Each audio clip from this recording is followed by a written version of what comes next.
गोंधळकर महाराजांचं आजचं प्रवचन 1 फेब्रुवारी. आपल्याला ओळख करून घ्यायला नामस्मरण हाच उपाय आहे.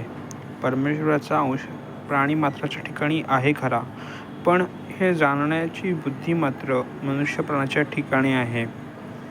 पण त्याची अधोगती कशी होत जाते पहा. जीव मुळात परमेश्वर स्वरूपच असल्यामुळे प्रथमतः तो म्हणतो मी तो म्हणजे परमेश्वरच आहे. इथपासून घसरत तो म्हणतो मी त्याचा आहे आणि अखेर त्याचा माझा काही संबंध नाही इथपर्यंत तो खाली येतो.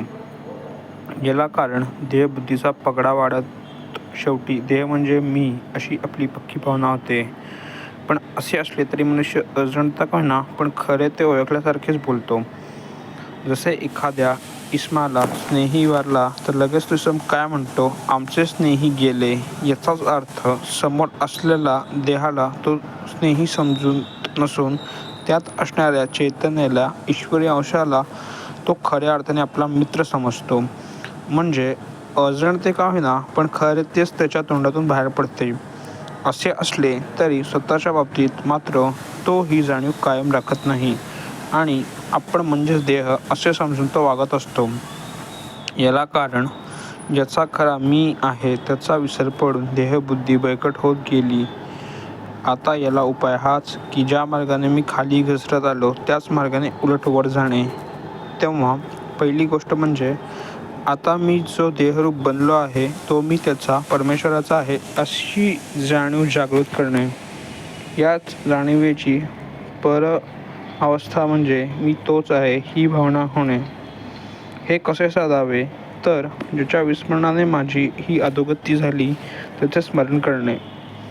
स्मरणाला उत्तम साधन म्हणजे भगवंताचे नाव. म्हणजे नामस्मरणाचा ध्यास ठेवला की मी खरा कोण हे कळेल आणि स्वतःची ओळख होईल. खरे परमार्थ हा अगदी सोपा आहे, पण तो योग्य मार्गाने केला पाहिजे. एखादी गाठ सोडवण्यासाठी कोणती दोरी ओढायची ते कळले पाहिजे, नाहीतर जास्तच गुंतागुंत होते. तसेच परमार्थाचे आहे. मी कोण हे जाणले पाहिजे, म्हणजे परमात्मा कोण हे आपोआप कळते. दोघांचे स्वरूप एकच आहे, म्हणजे दोघे एकच आहेत. परमात्मा निर्गुण आहे, तो जाणायला आपल्यालाही नको का निर्गुण देहातील व्हायला. म्हणून देहबुद्धी सोडली पाहिजे.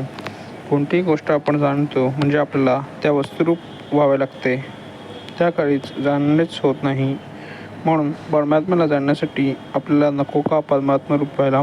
यालाच साधू होऊन साधूस ओळखावे. शिव भूता शिव यजेत असे म्हणतात. नामस्मरणाची चांगली धुंदी आल्यापासून मीपणा जात नाही. श्रीराम जय राम जय जय राम.